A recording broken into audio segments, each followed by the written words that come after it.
Okay, so welcome everyone, whoever is out there. I mean, this is a new experience for us on the nutritional panel to be doing it not in person, but of course online. But we're stricken by the COVID virus on many different levels.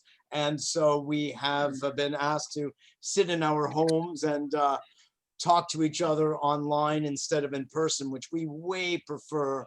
We like to feel each other's vibes. We like to be able to hug and all things like that. So sadly, we'll be doing that still, but virtually. So at least that. So my name is Mitchell Rabin. I am the host of A Better World Radio and TV, abetterworld.tv. If you go there, I'm a holistic psychotherapist, stress management consultant, and I've been leading these panels for umpteen years. You could fill in the blank, pretty much since they began quite a long time ago. And we again have a distinguished group of people involved in nutrition. It's their lives in so many cases. People who have been thinking about, experimenting with different kinds of nutrition, mainly food.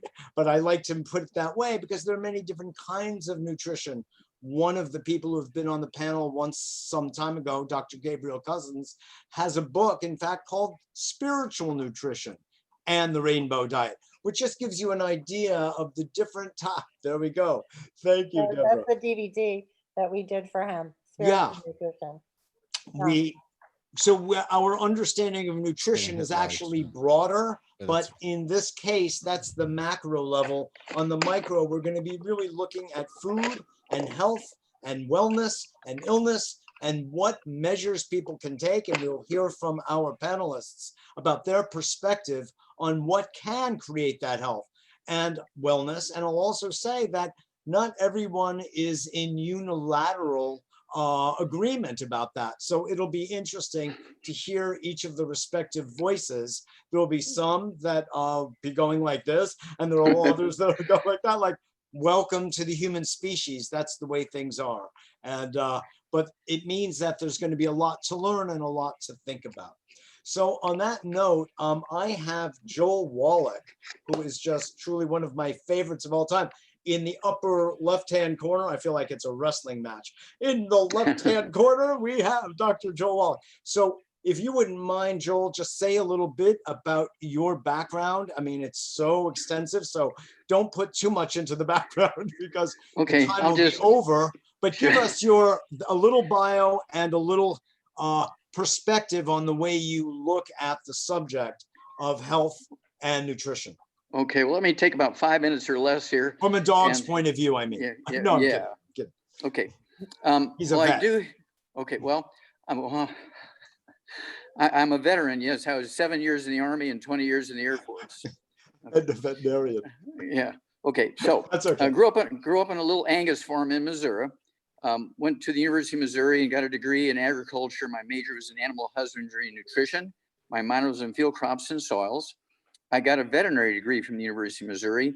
And while I was working through my veterinary degree, I had to work to kind of pay my way through. So I started working at the pathology department, helping with, as an autopsy assistant. And so I started taking courses. So I got credit for that. And by the time I graduated in 1964, I had my degree in agriculture. I had my degree in veterinary medicine. I was halfway through my pathology degree. So I went to Iowa State University in Ames, Iowa to finish my pathology degree. And I had written a paper in 1961 when I was only 21 years old on the first. Let me call you there. On the first mass die-off in America in 1961. I was the guy that figured it out. 500 died in one night. I did all the chemistries and everything. I got 50 bodies. Everybody else is on Christmas vacation. I'm a 21-year-old student. Got it published in 3 different scientific journals. Okay. And I gave copies to everybody. I was so excited. 21 years old, I'm handing it to senators and governors and Marlon Perkins from the old Mutual Omaha Kingdom show. And 1 year towards finishing my pathology degree up at Iowa State, I get a letter from Marlon Perkins saying, using your paper on the mass die-off from pollution, I got you a post in Africa working on the conservation project in the white rhinos. So he sent me there to make a long story short. I spent 2 years in South Africa. I caught 200 white rhinos and sent them here. So if you see a white rhino in a zoo, it's either one that I caught or offsprings of the one I caught. I caught 200 of them. Then he sends me another letter 2 years into that in 1967, says, look, using your paper on that mass die-off, I got a $25 million grant from NIH. You're going to be the pathologist on the project. So you're coming back to the States. I came back to Washington University in St. Louis at the Center for the Biology of Natural Systems. And over a 10-year period, I did 20,000 autopsies, 20 million chemistries. My thesis is in the Smithsonian Institute as a national treasure. I'm very proud of that. And in 77,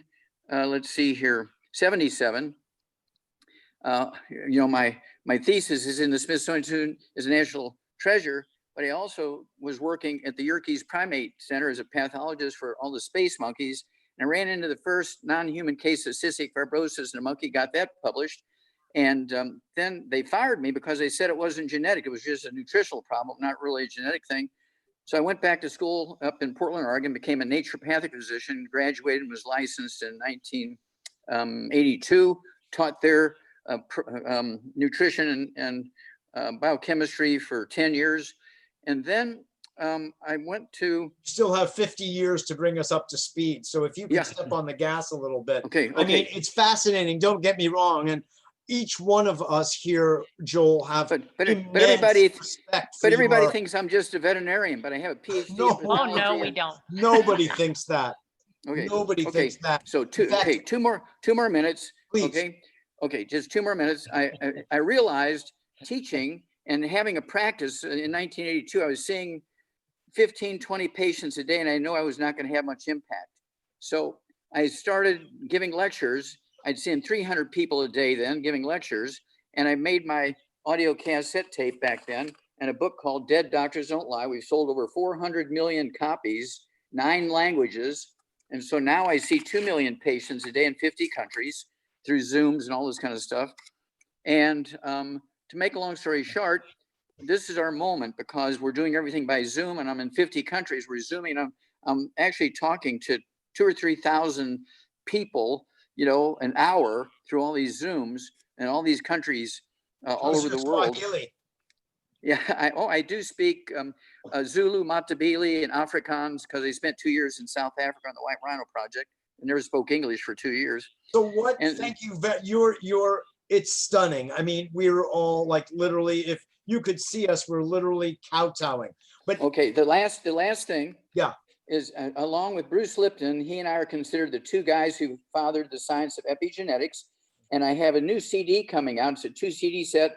And Bruce Lipton and I joined together and did this 2 CD set together, Bruce Lipton and I. And we are the 2 fathers of the science of epigenetics because nothing is genetic. And I've reversed Down syndrome babies. Okay, I know how to reverse them. It's not a genetic disease. It's very simple. I have Down syndrome couples that were married. And the guy, Ben, he just actually retired after 25 years. And he was a Down syndrome kid. And he was the IT expert in the engineering school at Texas A&M. okay, this is beautiful. I'm a very good friend of Bruce Lipton's. I know I was the first gentleman who interviewed him actually long before his books came out, back in the early 90s. And he says that I helped to put him on the map. I don't think that's true, but that was his. Well, the very double CD honest set is statement. available now with he and I on it. Yeah, I'm so glad to hear this. I have immense respect for Bruce and his work, and especially in epigenetics. So thank you. Could you give us now a 1-minute synopsis, since you use so much time to tell us about your background? Because I don't want to say you're so old because you're really young, but chronologically, there's a lot there. Could you give us a 1-minute synopsis? And then, of course, we'll come back to you on your perspective of what you feel people need for highest optimal health. Okay, well, Mitchell, what I learned doing those 20,000 autopsies, one of my theses is in the Smithsonian Institute's National Treasure, I showed there were no genetically transmitted diseases. There are no genetically transmitted birth defects. And that's why I'm considered with Bruce Lipton one of the Sure. fathers of epigenetics. Sure. So what I found out was that all vertebrates, whether you're a minnow or a whale, okay, or an ostrich or a human being or a dog or a cat or a snake or fish, all vertebrates require 90 essential nutrients, 60 minerals, 16 vitamins, 12 acids, 3 fatty acids, And the incorrect thing is to say, just eat well, you're going to get everything you need. That'd be like saying, put dirt from Texas in your car rather than oil. There's bound to be some oil in that dirt from Texas, because nutritional minerals, for instance, do not occur in a uniform blanket around the crust of the earth any more than gold is found the same everywhere. Nutritional minerals occur in veins like gold and silver. And so that's why some people can eat one way and they'll live to be 114. You eat exactly the same way. Use their recipes. I mean, you are faithful to every dot and period, and you'll die at 45. But if everybody supplements like we do in farm animals, we will eliminate all these diseases, and everybody will live to be, on the average, 145 to 165. Okay, so we could reasonably call you, among other great things, the mineral man. So thank you, because you're, no pun intended, you're a gem. Thank you. Thank you. We'll be back to you, no question. Now, moving along, I'm just doing this as somewhat random, but Nick Delgado, you're flanked on my right. If you wouldn't mind, please just give us a quick synopsis. At least you're not as old as Joel. I'm just playing, you know that. Well, I'm 82 years old, so I accept that. You know, you get extra ranking. If you would, Nick, give us a quick synopsis of your background and what your orientation is, that would be great. Absolutely. Actually, I broke 2 world strength endurance records at the age of 60. And so I'm undeniably the world's strongest strength endurance athlete in history at my age, and not just at my age, but all age categories. I entered a competition against the world's strongest men in the world, March of 2016 at the Arnold Schwarzenegger Classic. I outlifted the strongest young men in the world. And so having accomplished that, the fact is that I use a 5-step process. And this is me in London leading Team USA to a world championship against the strongest men in the world. And we won by 5 lifts against Team Dubai. You can see the guy standing to my right, fitness first, monsters of men, you know, muscular, strong, powerful, the world's strongest men. And my son, Atlas in there. yeah, and I was kind of kneeling. You can see me in an orange shirt there. And then to the left is Big Tim Nash on Team USA. And my son, at the age of only 15, was lifting 45-pound dumbbells overhead nonstop. And that was a brutal, very intense. If you've heard of kettlebells, this is even harder than kettlebells. So I entered these tough sports, and this is my wife 28 years ago. As of next week, on Thanksgiving morning, she died of congestive heart failure due to thyroid hyperthyroidism and other complications. So that's my son shown with me at her gravesite, which launched me to learn about hormones and realizing that men have estrogen dominance and develop prostate cancer and obesity. And we have an epidemic.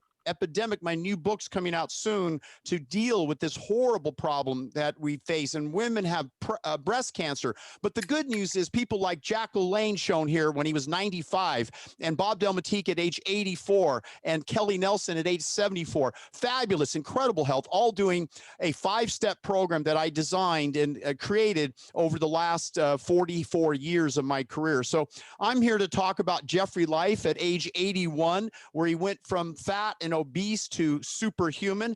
And, you know, he also developed coronary heart disease in his when he was 77. So he switched over to the next step phase of our program.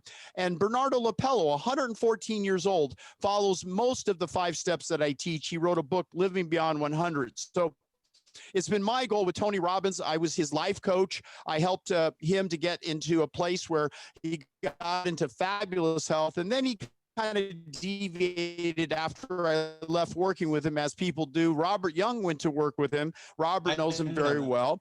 And I did a 9-day study published in the reviews, peer review. And I showed that in 9 days, you could take 643 people and reduce their cholesterol, triglycerides risk for cardiovascular disease by 40%, more than Lipitor, the #1 selling drug in the world, and help these people to get in shape and feel great and look great. So my my program's designed to help people to live a way of life so you reach your ideal weight. And I wrote the book, Acne Be Gone for Good. This book came out in time to help 50,000 young teenagers to clear up their skin because it's a hormonal problem. I also wrote the book a few months ago that was suppressed and denied and banned by Amazon 3 times. They made me remove 260 references of COVID, masks, and isolation because I was telling the truth. And Joel Wallach, myself, Robert Young, we could cure this disease. And I shouldn't use the word cure, but it's really a sign of adrenal fatigue and poor lifestyle.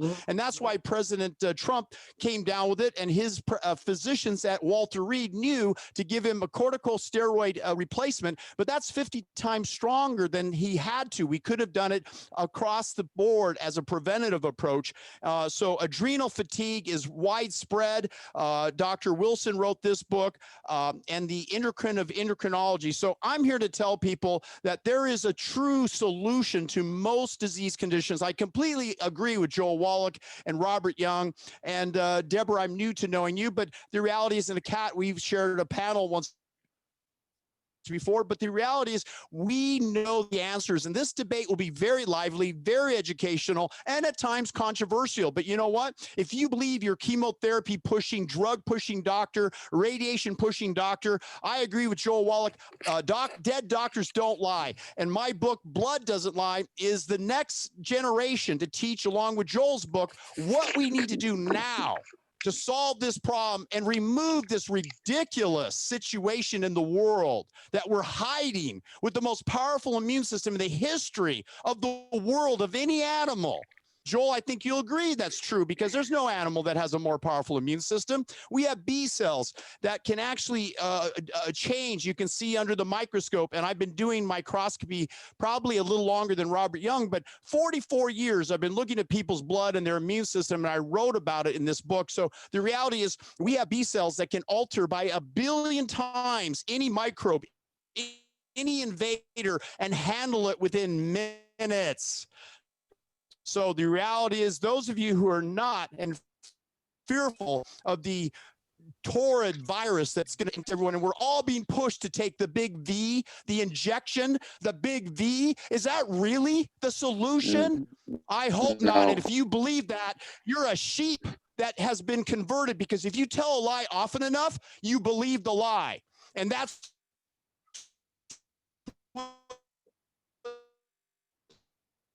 the media's done. Change that, guys. We're here to change that, aren't we? We may get there too. Thank you very much. That was wonderful. So appreciate it. By the way, while Nick was speaking, Joel, I thought of a sequel for your book, Dead Doctors Lie Down. It's just, well, it's one of those things where, yeah, we actually know the prevention and cause of death from COVID-19. Well, we're going to get into that. Okay. When we circle back to you, absolutely. That is one of the subjects for today, of course, because COVID has, surrounded us as a conversation, and we want to take the collective intelligence of this group and really educate people, which has already begun. So I so appreciate it. Now, in order, Deborah, and then Kat, and then Rob, and then Laurel. So, Deborah Secundo, por favor. Deborah Secunda here, and I'm quite excited to be following what was just said, because I also believe in mind over matter and belief system. And listen, I talk to my cells, and I know it works. And well, just for the background. What do you say? Oh, we'll get into that later. But I became interested in nutrition back in 1998 at New Life Expo. I was interviewing everybody that was there, from Mark Becker as Safrina on the Galactic Center TV show. I remember, Rebel, you interviewed. Yeah, and I came across Viktoras Kulvinskas, Sure. the grandfather of the movement, and that was my first foray into what was then called raw living foods. Today, it's known as the plant-based diet system. And with all of my research over the years, that has evolved into much more than just raw food, sprouts, plant-based diet. Basically, I believe, as Nick had said before, you can have two different people eating the same things and reacting completely differently. So yes, it is about your Joel was saying that. Yeah. Oh, Joel was saying. That's okay. Joel was. And Everyone would agree. yeah, and We agree. it's your own dialogue with your own immune system, and you have to know what's right for your own body. And this is something, the brainwashing. Here we go again. Half the country, okay, I shouldn't be going there, but half the country is being brainwashed into a lot of conspiracy theory stuff and believing whatever they're seeing on the internet. And how many of us are sheep now? Are you saying in And respect to health and healing and food? health, healing, all of it. Well, And let's not, stick to the subject. yes, not listening to what's right for our own body. And Yes. so we'll explore that a little bit more, because I mean, you can take every supplement and bottle and pills and everything that's on the market, and some of it will work for you if you believe it does. It's There belief we go. system. Very interesting. Well, I Yeah. take them all. Yeah, and No, I'm kidding. my recipes include lots of them too. You can dump Okay, a little but- collagen in there, even though the doctors say it doesn't work. Sure. But No, hey, I know what I'm feeling like, so I'm my own guinea pig. You are, I'm going to quickly sum up what you're saying here, Deborah, just to say that the mind plays a very important strategic role in the health of the body, and same with our immune system and what we think is part of what we're digesting, if you will. And that addresses the idea of the larger notion I gave at the beginning of nutrition, spiritual nutrition, mental nutrition, too. whatever Yeah. you want to call it. Yeah. It goes by many different names, and I appreciate that. And of course, that's strumming the same chord as what Joel was talking about earlier about epigenetics. So this is wonderful. Thank you so much for weighing in here. And it's just like no mistake in the universe that my dear friend Kat James is following you. Plant-based diet and now leptin. So Kat, please share with us, give us a quick little synopsis of your background. It was such a great story. If you could abridge it a bit and then go into, give us a little idea of your perspective.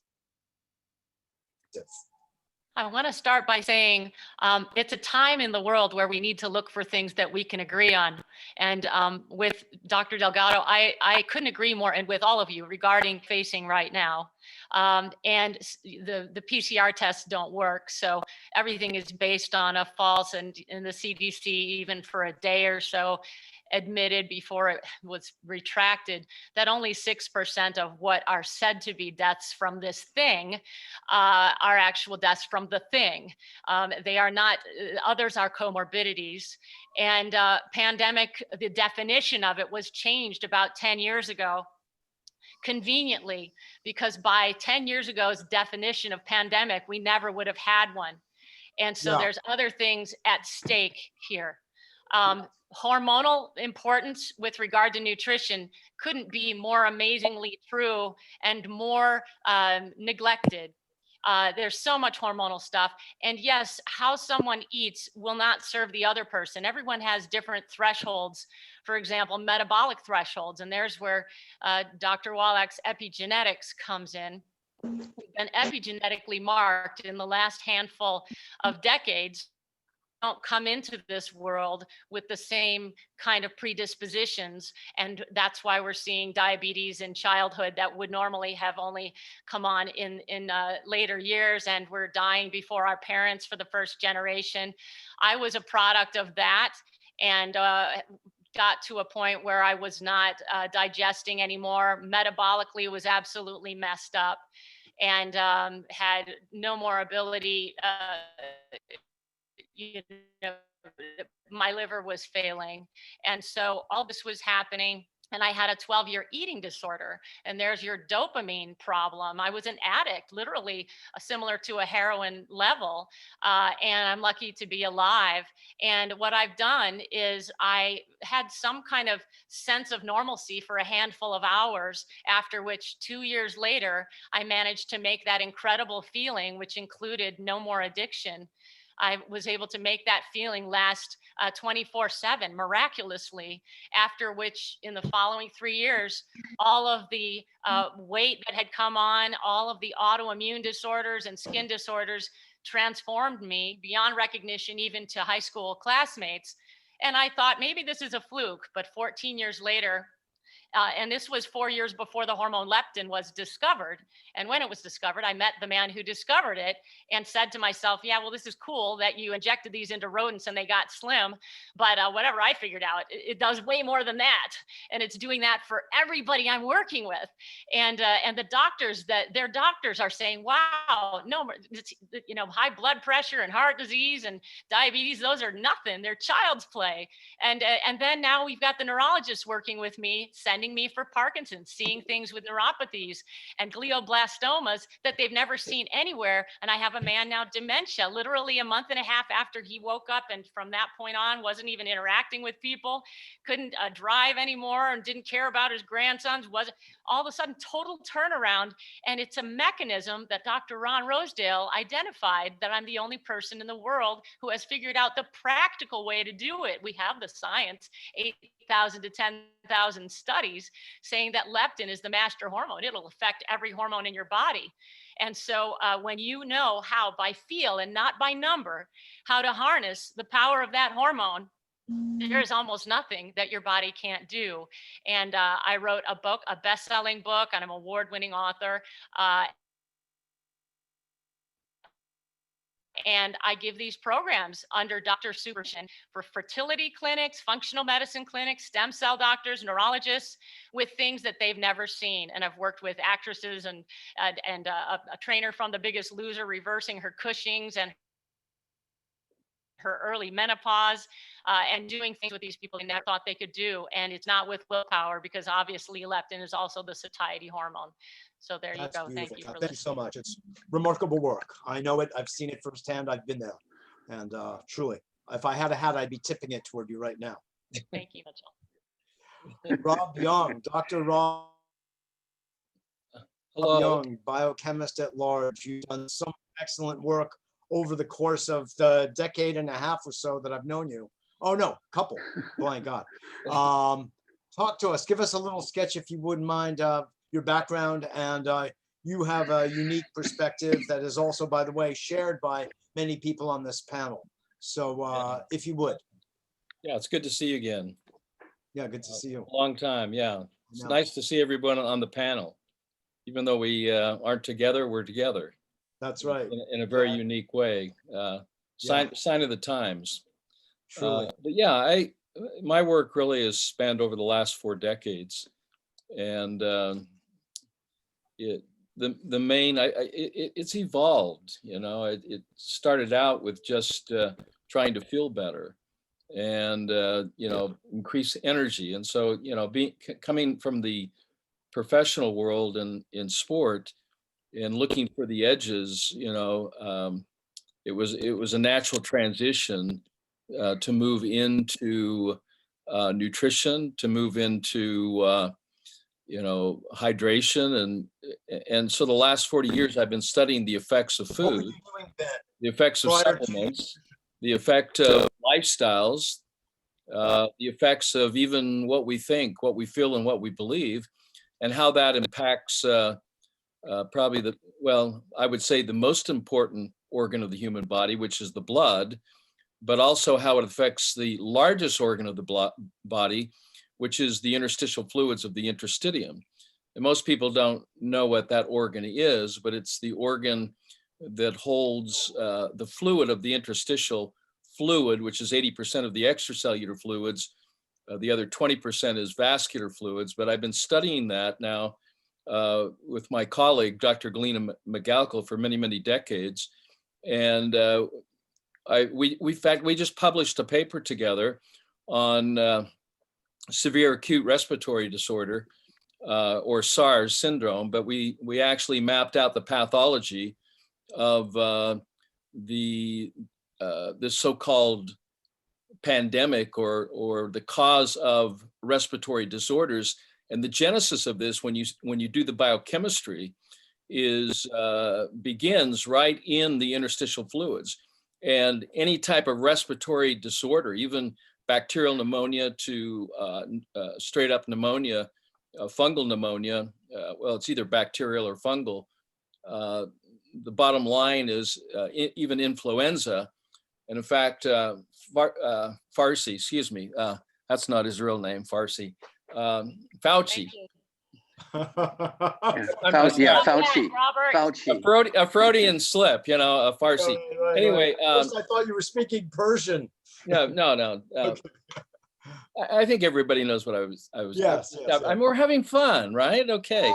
Don't take me so serious. Okay, I'm going to get serious now. Okay. No, don't get too serious. Well, anyway, and he No, published a laughter is paper. good for the immune system. Yeah, he published a paper with 2 other scientists in 2008. You can look it out. Bacterial pneumonia, and he claims that was the cause of all the deaths for the Spanish flu epidemic, and that he expanded this etiology that we need to look beyond the virus, since it has never been isolated, including HIV. So it's never been isolated, never been purified, never been cultured, and never shown to cause any disease. So, I mean, what's the point of a vaccine if there's no virus? I mean, you have to identify that. So what we discovered is that anyone who has a serious health challenge, an acute or chronic condition, they're in decompensated acidosis of the interstitial fluids of the interstitium. And what I'm saying there is the pH has dropped from 7.365 below 7.3 to approximately 7.265. And of course, for those who know the biochemistry of the blood or the interstitial fluids, know that at 7.1 you're in a coma, and at 6.9 you're dead. So there's a very, very high tolerance to the amount that the body can handle as it relates to air pollution, food pollution, water pollution, all of even thought pollution. So these types of contributing factors, even electromagnetic, which is even more of a troublesome situation when we're dealing with microwaves. The same thing that people cook their food in is 4G. That's at 2.4 gigahertz, and that's the same force or frequency that our microwaves cook our food with. So this is what's happening to people's brains and people's hearts and people's lungs. They're being exposed to that magnetic field. Dr. Beverly Rabin, the University of California, Berkeley, and we published a paper in 2001. It was a double-blind study that you can look up at drrobertyoung.com. Beverly who? Her name is Beverly Rubik. Beverly Rubik. Thought... Beverly Rubik at the University of California at Berkeley. Anyway, we were in London in conjunction with the BBC, did a controlled double-blinded study on the effects of electromagnetic frequency on the human cell, and particularly on the human blood. What we quantified is that frequency, which at the time was not in the gigahertz, it was in the megahertz. We determined the loss and the reduction of hemoglobin. We noted the deterioration of the cell membrane, and noted that.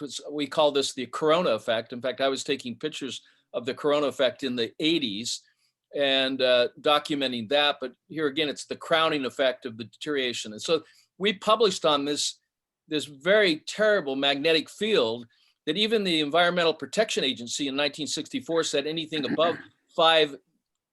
The EPA didn't exist in 1964. They did exist in 1964. Yeah, on TVs, they came out and saying anything that's 5 milligauss and above is cancer causing. Well, these electric cars, airplanes, are in the 200 and 300 milligauss. So we're moving from one pollution to even a more toxic pollution, going into artificial intelligence that's going to be run by this pulsating frequency that literally is going to change, you know, a lot of things for us. I mean, it's gonna, more people are gonna die. More people are gonna be sick and die. And so probably the greatest or the most toxic contributing factor to health right now is not what we're eating or drinking, but probably the number one factor in taking our health down is the magnetic fields, which is a stronger force than the electrical fields, because magnetic fields will permeate the walls of a building unless they're painted with lead paint. Yeah. You know? So that was one of the reasons that's the reason why they took lead paint off, because you can't connect through lead. So, you know, even our embassies are lead plated. So this is what I've been doing, you know, off and on. I've published over 3,000 articles, of which many of those are peer reviewed. And I've also written 70 books, one which you probably are familiar with. Of course, I haven't sold as many as our good friend here, Dr. Wallach. I mean, he's, there it is. Dead doctors don't tell the truth. Because 600 million copies. Because they can't speak. They're dead. Right, they're dead. Right. Don't take their opinion for much. Well, you know, I mean, it's very obvious if you're going to research the interstitium and the interstitial fluids, and you ask for, you know, a test on 80% of your extracellular fluids, and would like to compare that to the blood, and they're scratching their head going, what are you talking about? I'm talking about the interstitial fluids, 80%. You know, I believe that that's like going to a movie, watching 20% of it and coming out and saying, wow, that was a great movie. You know, you cannot get good diagnostics. And that's where Dr. Galina Magalko shines, because she's in non-invasive medical diagnostics and using ultrasound, using thermography, but using frequencies to run blood tests that could save lives. But here again, that's not the agenda, to save lives. Exactly. So, thank you, Rob. Yeah, we'll come back to you. Yeah. Anyway, but that's other than that, I like playing tennis and pickleball. I just got finished playing pickleball now. So everyone's playing pickleball. So I call it tickle ball, tickle and giggle. Yeah. I hate to disillusion you, and you've been to my place, I think, or what are called paddle tennis courts, and it puts shame to pickleball. I played for 3.5 hours just this morning. Well, you have to have skill sets to play paddle tennis. Tennis and paddle tennis is a whole different level. You know, I mean, if you want to play dink tennis, then pickleball, but anybody can play it. That's why it's good exercise, and you're moving, you're bending, you're stretching. I mean, it's a great thing to do. I think it's great, especially as we're getting older. We need to keep moving, because if you're not moving, you're probably laying down like dead doctors. Dead doctors. Thank you, Rob Young, so much, and we'll be circling back to everybody. Laurel, you are the new panelist on our panel, our esteemed panel, as you can tell. So would a little on your perspective. Somebody's messing around with buckets and things in the background. That's true. I don't know who that is. Thanks for inviting me, Mitchell. As I mentioned, I'm not an official panelist here, but I am a speaker. An unofficial one. It's okay. Yes, well, thank you. So I am a whole health weight loss coach for mind and body. I was insulin resistant, leptin resistant, like anything you could have go wrong, that was me.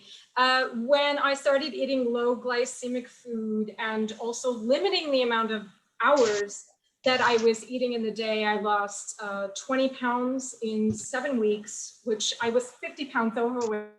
And I had a fibrous tumor actually disappear from my arm, and you can see the scar where it was. And I believe that was due to the process of autophagy, because I was allowing my body to do what it was supposed to do metabolically, and it started to clean things up in my body. So I now teach people to eat real food. They don't need as much Sorry, protein sorry, as Laurel, one they second. think they do. Is there anyone, I don't Yeah. think it's anyone among us that is making this amount of noise, but someone who has sneaked up. Maybe it's the CDC, I don't know. But someone's making a lot of noise. So Yeah, it's a kid in the background. Yes, the World's Health Organization is yeah, hacking, all right, well, hacking us. let's just hope that we have So greater I homeostasis in our future. Okay, please yeah. go on. Yeah, so I teach people mostly to eat real food, to not eat processed food, to not be spiking their insulin. I explain to them what's really going on and what metabolic syndrome really is. They And you lose do up that, to your approach is basically what are called low glycemic foods? low glycemic foods, real foods. And we do that on a temporary basis. And then for 5 weeks. And then if they want to start reincorporating some higher glycemic things, but as long as it's real food, like, you know, quinoa, rice, buckwheat, fruits, you know, as long as it's real food and not processed food. And also for certain people, limiting the amount of hours they're eating during the day to give the body metabolically a chance to heal itself and repair itself. Because as we know, you know, from the Nobel Prize in 2016, when someone is eating constantly, they're not giving themselves a chance to do this DNA repair, because the body will always prioritize digestion and food. So people that I'm coaching now are losing up to 30 pounds in 10 weeks. They're getting off diabetes medicine, they're getting off blood pressure medicine, and they're losing weight for good, because they can eat until they're full. They're not hungry because they're eating real food, which is a lot easier than this crazy calories in, calories out model. As you can imagine, Laurel, on this panel, we've been convening for, well, decades.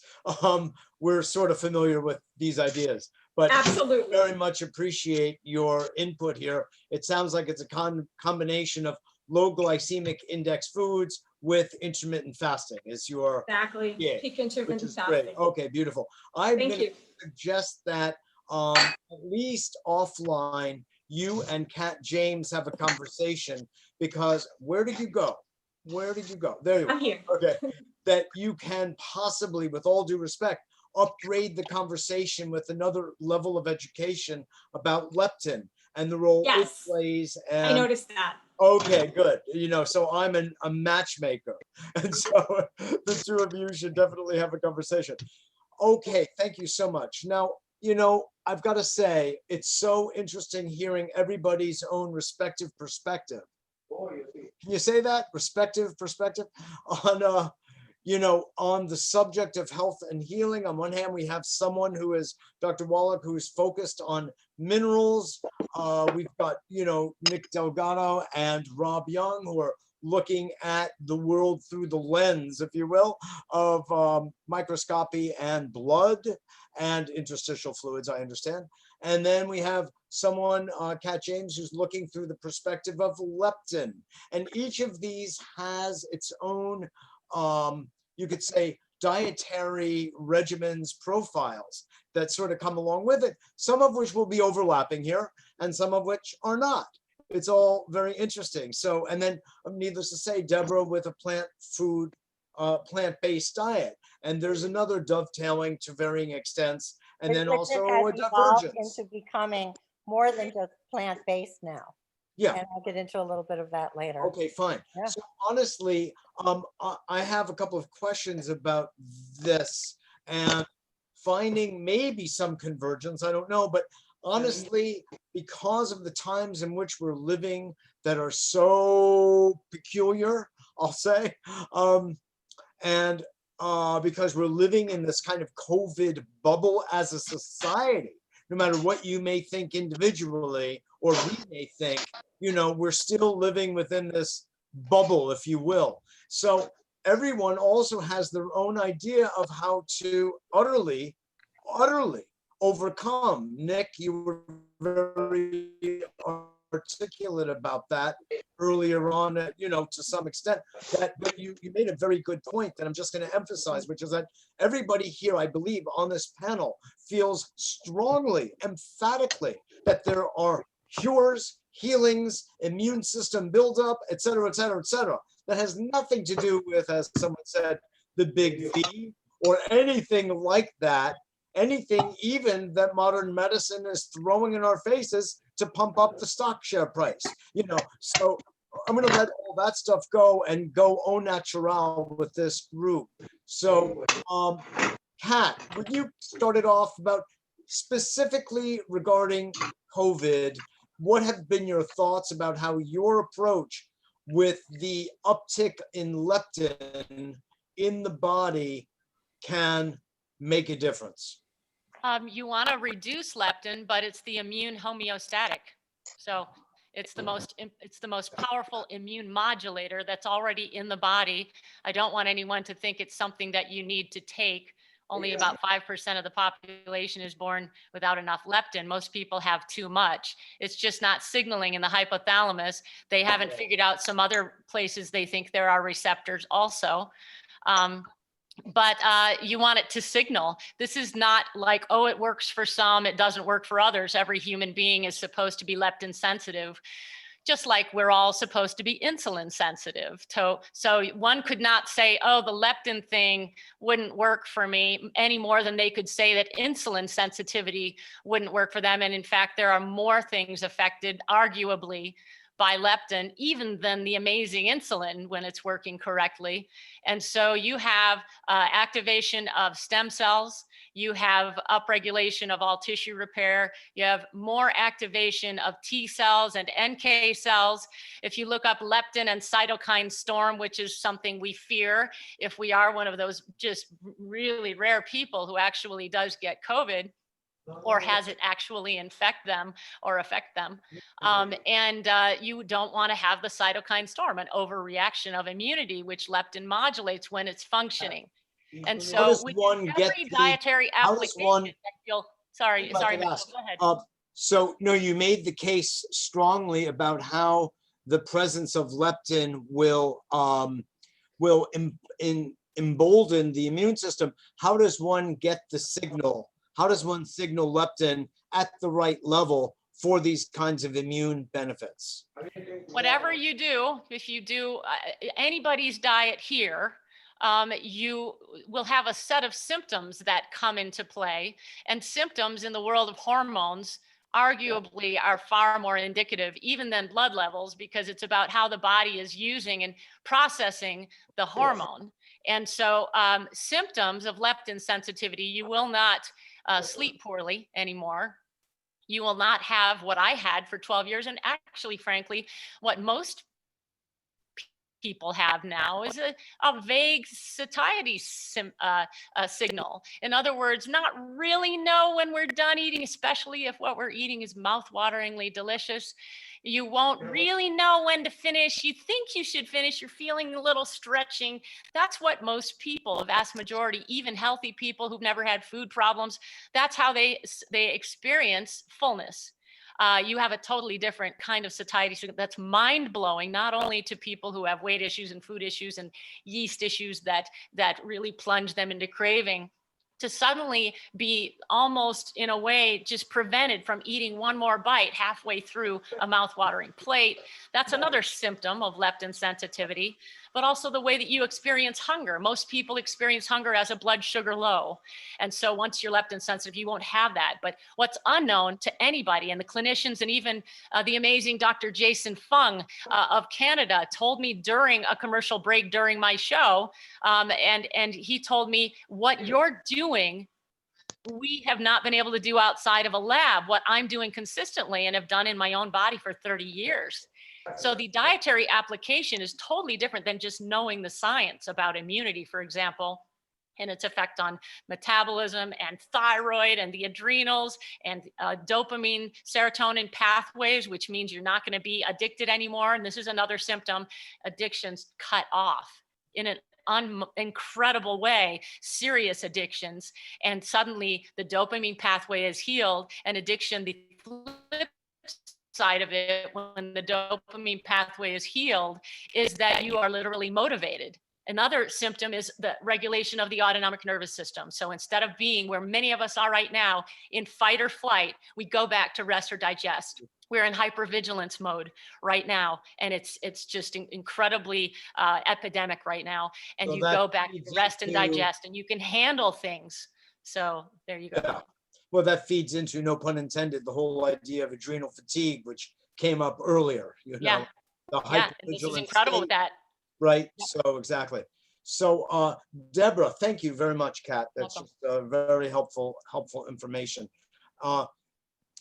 Deborah, would you share with us like the perspective that you come from and how that relates to the actual dealing with COVID? Well, If with you have COVID, examples of that or not, it's okay. You can Um, even speak a little theoretically about your understanding. I believe that we are that we orchestrate our own experience on planet Earth. And we do this, yes, by what we are ingesting. And that is our thought forms as well as the foods that we are eating.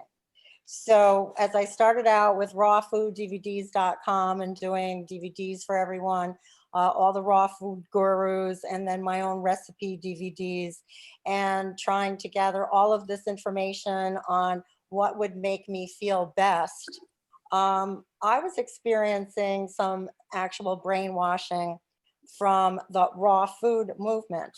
And I mean, a year into it, and people are telling, the raw food teachers are telling me, oh, you don't have great energy because you're still detoxing. Well, I came off a tennis court and my body was screaming, eggs, you've got to have an egg, Food. you know? And so I had my eggs and I felt like God. So, you know, learning to listen to yourself and your own inner guidance system was a large part of me revising my programs out of just being raw food or plant-based. And I also do now incorporate the quinoa, Kat James's grass-fed meat occasionally if my body asks for it. And I know this is also, you know, ahimsa and not really correct if you're on a spiritual path. But if your body is asking for it on a deep level, and what we are calling this is your body not craving from the neck above, but craving from the neck below as body knowledge.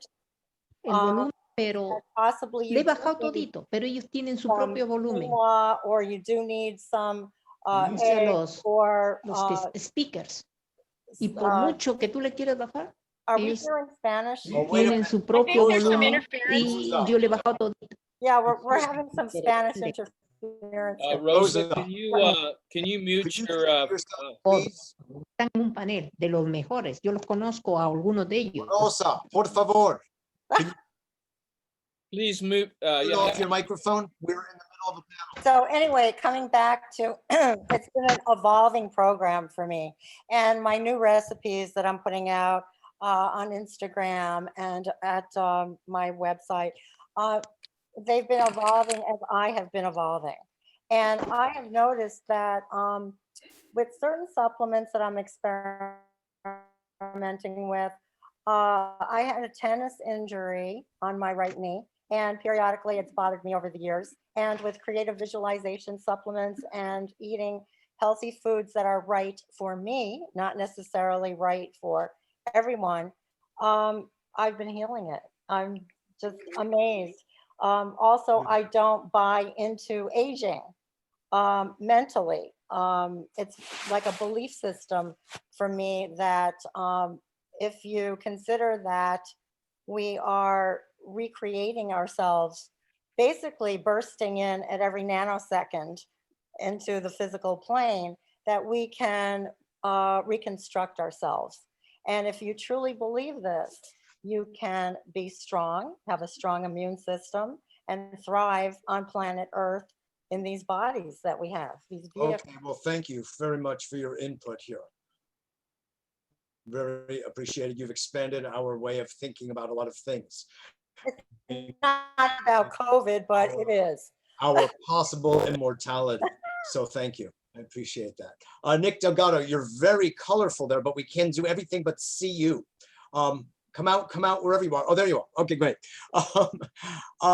In respect to the question about COVID, you were a bit outspoken earlier. Could you go into a little bit more depth about what you understand and what you would embrace as an approach toward healing it for, yes, those very few people who actually are infected with it, sans comorbidities?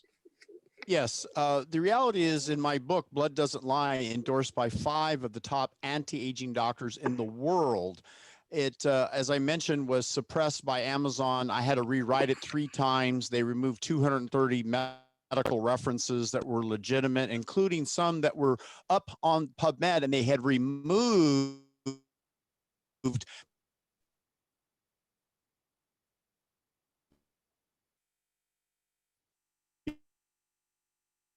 because they didn't want the public with the biggest, worst, deadliest outbreaks during certain times of centuries. William McKinley Jeffries wrote a book, very simple and straightforward, Safe UD PhD. He's board certified, one of the top Virginia professors in the world.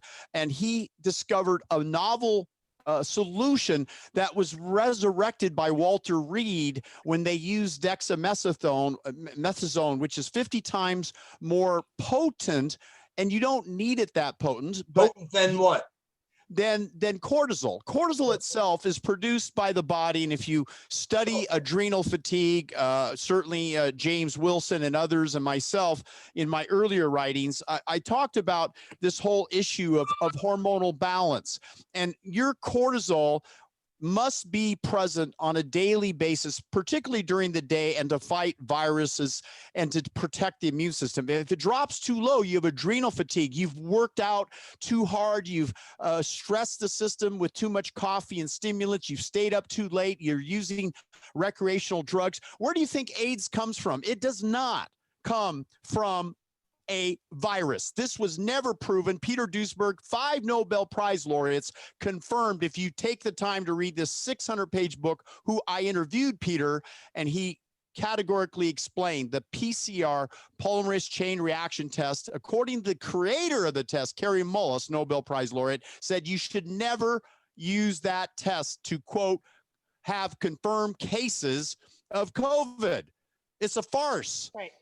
And so if we all agree on that, it detects any kind of virus or microbe in the body that could go back 50 years, for crying out loud. It cannot yes, detect there the is COVID what's itself. called gene sequencing that could detect, and according to Zach Bush, a study on 7,000 healthy people, they all had, I think the percentage was over 42% had HIV, they had coronavirus. We've been with this virus since the beginning of time.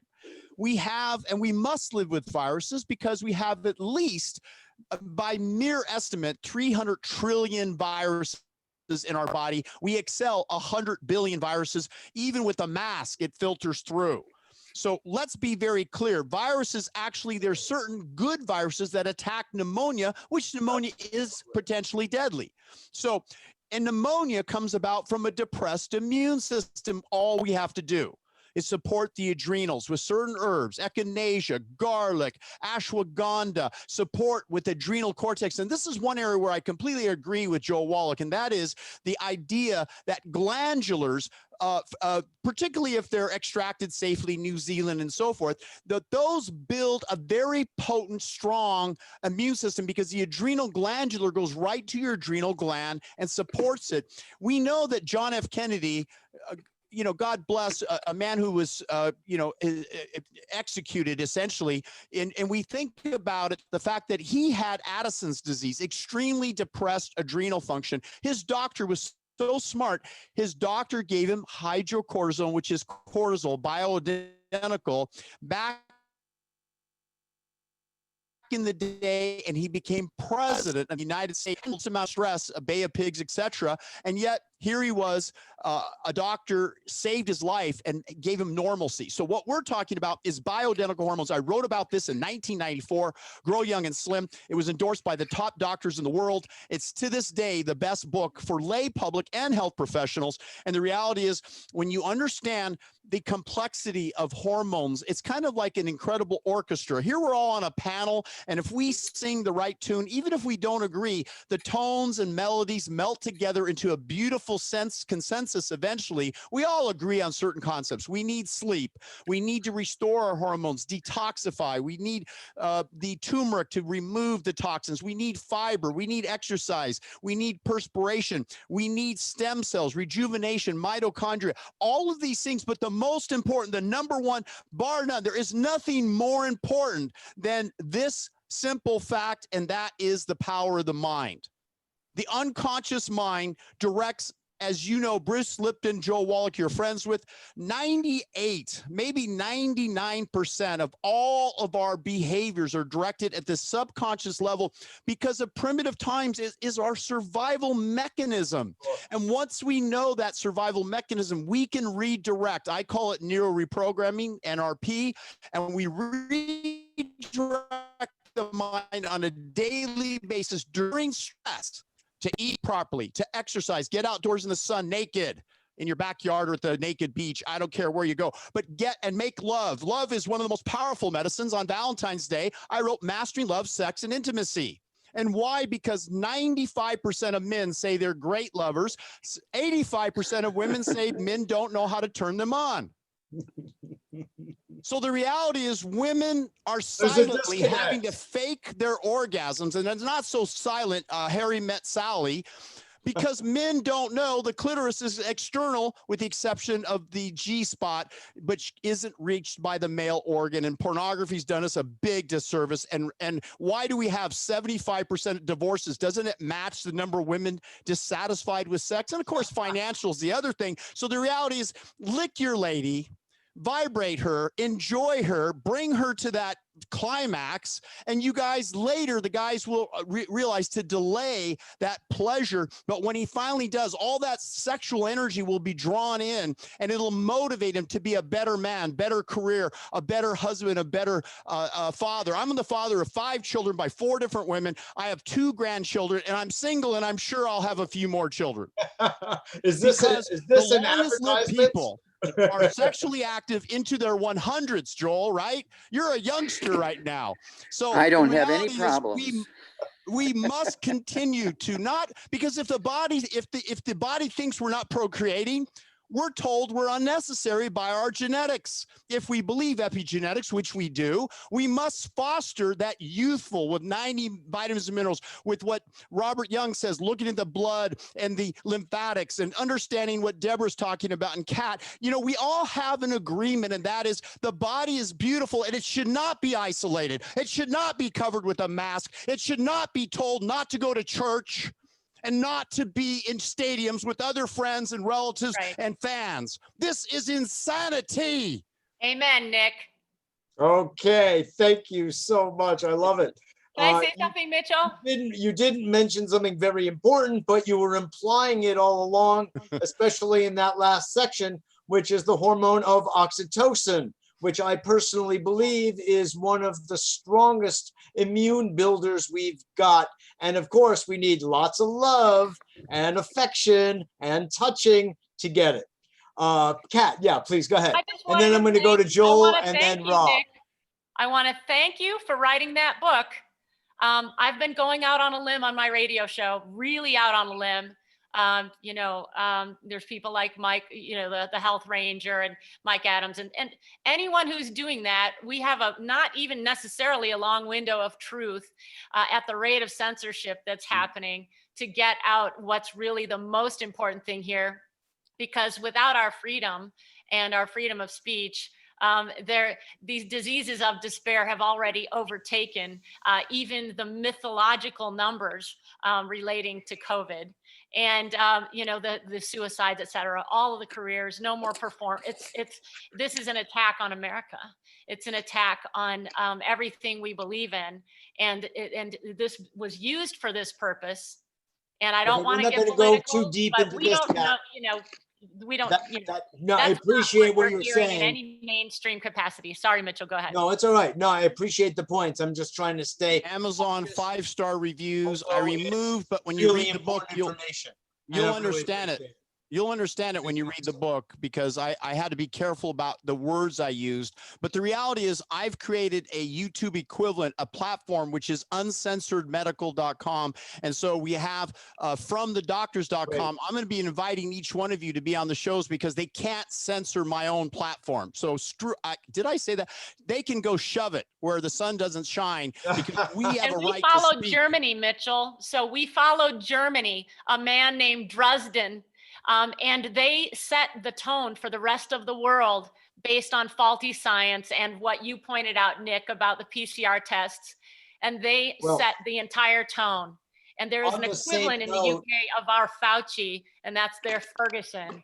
And these On this people note, I will look just at the add funding. something to what was being said And here Bill Gates, of course, funding. earlier, which is something about this, the reference to the PubMed.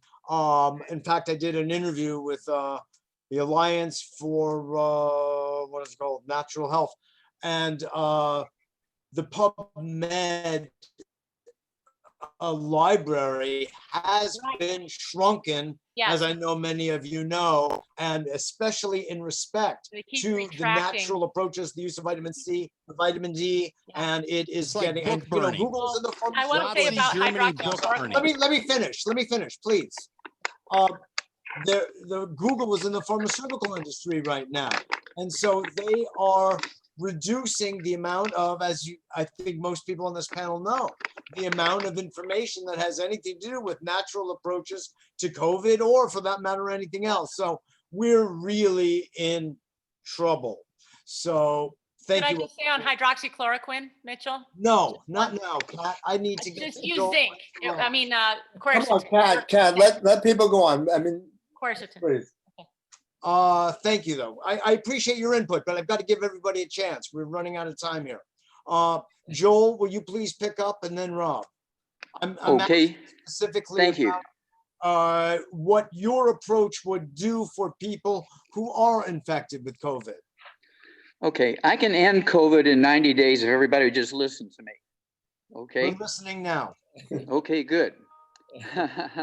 Okay, two things. I'm a pathologist, and so I spent the last 4 months sifting through World Health Organization data, pathology data, okay? There's two things that are important here. Number one, when a 3-year-old gets COVID, no matter what country they're in, their temperature goes up a half a degree. They go from 98.6 to 99. You can't class that as a fever. My temperature goes up higher than that when I exercise. And then they get common cold-like symptoms for 3 days and it's over with, no problem. When a 63-year-old, a 73-year-old, or an 80-year-old get COVID, no matter where they're at, what country they're in, they're in trouble. They're going to go to the hospital for 3 months and be on a ventilator, and many will die. So what's the difference between a 63-year-old, a 73-year-old, and an 83-year-old, and a 3-year-old? The difference is the 3-year-old has only been eating gluten for maybe 2 years, 2.5 years. With the 63-year-old, the 73-year-old, and the 83-year-old have been eating gluten for 60, 70, 80 years. When those villi go away, you cannot absorb nutrients sufficiently, even if you're supplementing. And your immune system is based in your bone marrow, which requires the 90 essential nutrients to make white blood cells. Okay, they need to make the white blood cells, to make the T lymphocytes, to make stem cells, to make antibodies to go through the bloodstream and kill and eat the viruses. And then, of course, most of the people who die from COVID, I'd say 95% of the people who die from COVID do not die from a viral respiratory infection. They die from hemorrhaging. They die from hemorrhaging. Let's go back to 1918, the Spanish flu. In India, 20 million people died in 6 months from the Spanish flu. 115 million got the Spanish flu in India in 6 months. So one of the things we want to do is look at India today. And of course, they all died from hemorrhaging. They didn't die from a viral infection of the lungs. When you look at India today, 1.4 billion people, they have about the same number of people as China. and they have 7,761,000 infections. China has 91,000 infections. They also have 1.4 million. China has 4,000 deaths. India has 117,000 deaths. Where with the Spanish flu, they had 2 million deaths. So I looked at, and I spent a lot of time on India because they're a very homogenous country. They're not like us with 6 different races and all these things. With India, they're a very homogenous country. But 95% of the deaths from COVID occur in the northern part of India, and only 5% occur in the southern part of India. 84% of the infections occur in the northern part of India, and only 16% occur in the southern percent of India. So I spent and went through the 29 states and the 7 territories of India and found out what they ate. Well, it turns out that the ones in the southern part of India live on rice and sweet potatoes, and in the northern 1/3, 10 states there, they all live on wheat. Their gluten makes their gluten makes their villi go away. They cannot absorb nutrients, and so they get 95% of the deaths and 86% of the infections. The same people in the southern 2/3 that live on rice and sweet potatoes, because they live in the swamps and the rainforest, they are able to grow rice, and they only get 5% of the deaths and only 14% of the infections. Now let's look at another couple of things here. Let's look at Thailand, okay, and places like Singapore and Taiwan compared to Canada and the United States. Let's look at Canada, the United States. So Canada, okay, with 28 million people, they have 254,000 infections and 10,000 deaths. Thailand, with about the same population as Canada, has 3,800 infections and 60 deaths. So what's the difference between Thailand and Canada with the same population? And Canada has 251,000 infections. Thailand has 3,000. Canada has 10,000 deaths, and Thailand has only 60. Okay, well, the people in Thailand live on rice and sweet potatoes, and they can absorb nutrients, so their bone marrow makes T lymphocytes and stem cells to make antibodies to go and kill the virus. Now, an interesting country, which I zoomed to, is Singapore. They have 58,000 infections and only 28 deaths. They live on rice. Taiwan also lives on rice. They have 573 infections and only 7 deaths. And that's because they're able to absorb nutrients so they can make white blood cells, antibodies, red blood cells, and lymphocytes. I'll give you one case report, which is very scary, and that'll give you my story. This is on a guy by the name of Herman Cain, who is the CEO of Godfather's Pizza, a billionaire. The last days of June of this year, he was diagnosed with COVID. He was put into a private hospital, given intravenous antiviral drugs. He was also given oxygen. And before the end of July, 29 days after diagnosis, this billionaire dies from COVID. 3 days later, they do the autopsy on him. And he didn't die from respiratory viral infection. He died of weird blood clots in his capillaries in his lungs. Every capillary in his lungs was filled with clumped up red blood cells. They didn't have platelets in there, but clumped up red cells. Okay. And that's because he didn't have platelets to stop that sort of thing before it got into the lungs. And so he died of his eight pre-existing conditions. He had the pre-existing conditions of obesity. He had, let's see here, he also had colon problems. He also had colon problems, obesity, and at any rate, he was only being treated for 20 years for his pre-existing conditions. He was only treated symptomatically. They didn't get rid of him. If they would have gotten his pre-existing conditions, Herman Cain would still be alive today. So if everybody gets off of gluten and gets on a rice and sweet potato diet, like the Asians, and take their 90 essential nutrients, COVID would be over. Okay. All right. Well, Nick keeps raising his book. What is that? What happens in that book, Nick? Well, I'm agreeing with Joel, because the reality is that the immune system is inhibited by certain endocrine disruptors, but you must also add safe uses of cortisol and restore the adrenal function in 4 days, even in the worst case of COVID, where you're laying on your back about to die, whether it's complicated by pneumonia or not. When you give 80 milligrams of cortisol, that's 20 milligrams 4 times during the day for the next 4 days. In 99% of the cases, it knocks it out completely. This was during the worst outbreak of the 1950s, not near as bad as the Spanish flu of the 1918, but it was right up there. Millions of people died. We're seeing hundreds of people die in the current outbreak, very weak viral issue. And the reality is, when you follow the 35 steps that I agree with Robert Young, there's 35 steps that I improved upon. Robert, sorry I say I improved, but I've made them adapt to what I agree in regards to, but we're all kind of in the same world. We all read these journals. We're scientific people. We're smart people. We have solutions, and no one's listening because we've been censored.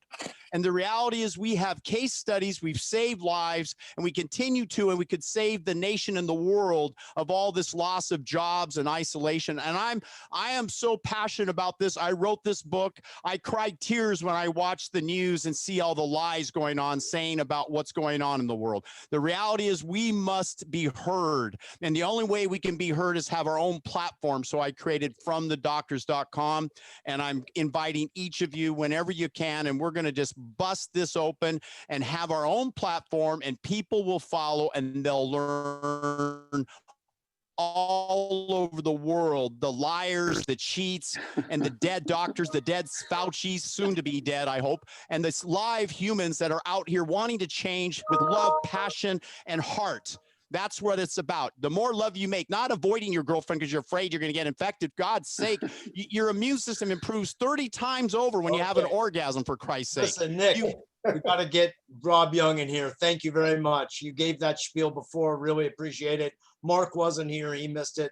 Mark, you can listen to the No, recording. I believe orgasms help. I'm in. We're all for it. We're all for it. Then that brings up a whole other subject of, we're not going to go into it now, but Taoist sexuality. Rob Young, you've been waiting patiently. You're the last person. We're running out of time.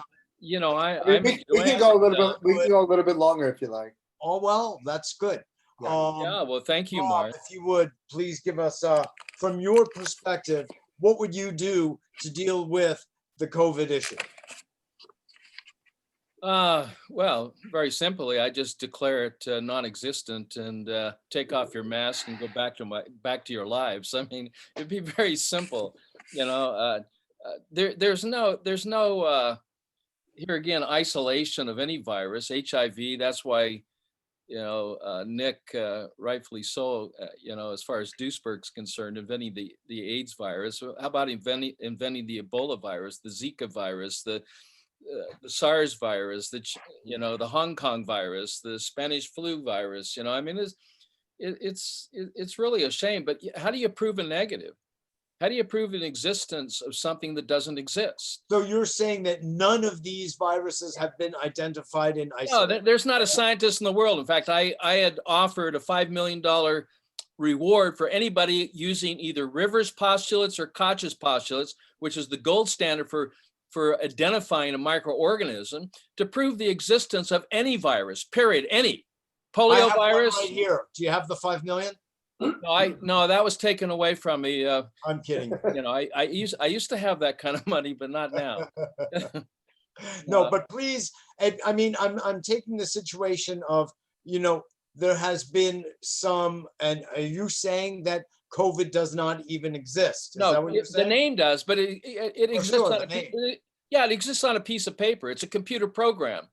What they do is they evaluate about 10 up to 150 of the nucleic acids in a chain that could run up to 3,000, and then they're declaring, by putting that into a program, they're declaring this as COVID or SARS or, you know, the novel coronavirus. So you're saying it's an inference based on certain data, but it's not a fact. It's a computer program that generates this information. I mean, if you keep running the RT-PCR test, eventually everybody is test positive.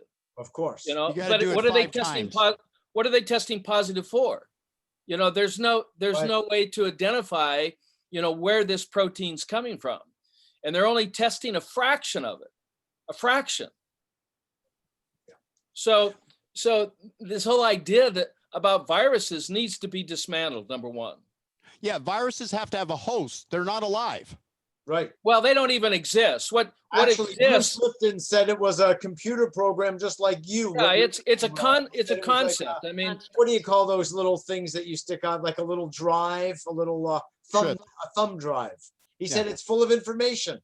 He yeah. said The bottom line here is bad. it only exists in someone's mind and someone's.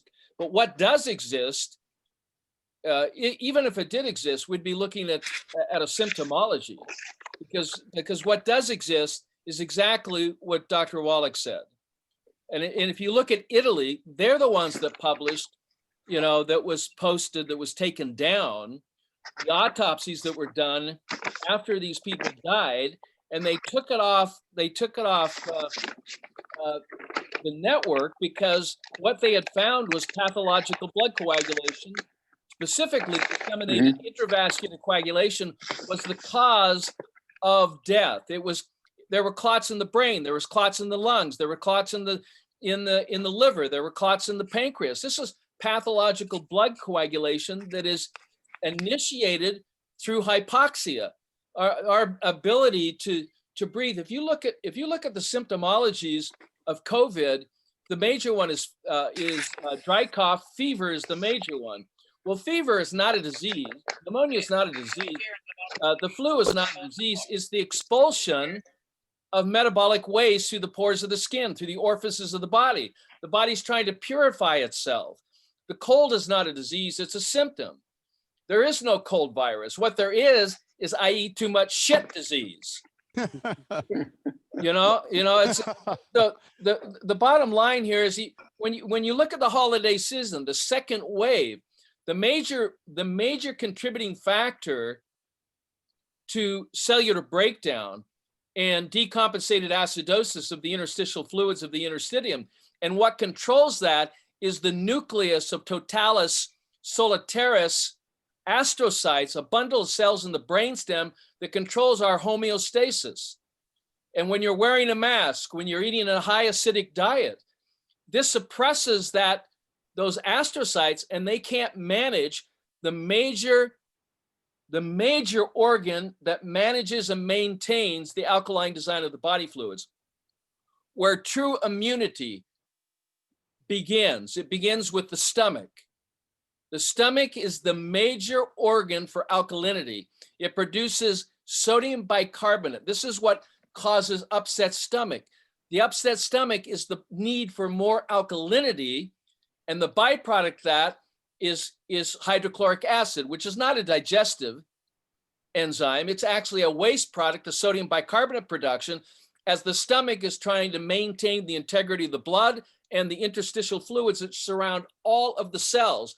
So no one's dying from a virus. They're dying from pathological blood coagulation or disseminated intravascular, which is what I received my doctorate degree in biochemistry, and my thesis was pathological blood coagulation.